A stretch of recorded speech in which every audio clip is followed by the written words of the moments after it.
আমরা এক্সেলে দেখবো 5 shortcut control plus শিফটের কাজ। 5টি শর্টকাট শিখব কন্ট্রোল প্লাস শিফটের কাজ। তো আমার ফরম্যাটে আছে, আমি রেখেছি 1000, time, date, currency and percentage. তো এই কন্ট্রোল অ্যান্ড শিফটের কাজ দ্বারা আমরা এই 5000টাকে আলাদা করব। কীভাবে আলাদা করব? তারপর টাইমটাকে 1.1, 1.2.2 এবং ডেটটা আছে, দেখেন এটা আছে এখানে তারিখ, মাস এবং ইয়ারের নাম কনভার্ট করা আছে। কারেন্সি যদি আমি যেহেতু ডলার দিয়ে কাজ করব, তো ডলার আইকনটা আসবে এবং পার্সেন্টেজটাকে আমি এটা একটু আনুমানিক করে দিয়েছি। তবে আমরা শিফট অ্যান্ড কন্ট্রোলের কাজ দিয়ে যখন দেখবো তখন আমরা এটাকে খুব স্বচ্ছভাবে বের করতে পারবো।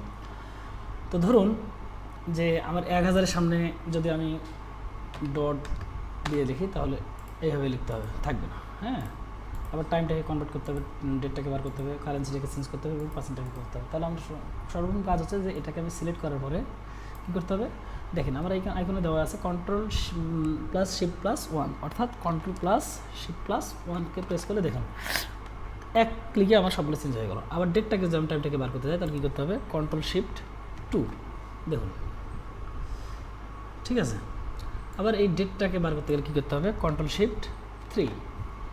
তারপর কারেন্সিটাকে বার করতে গেলে কী করতে হবে, কন্ট্রোল শিফট 4।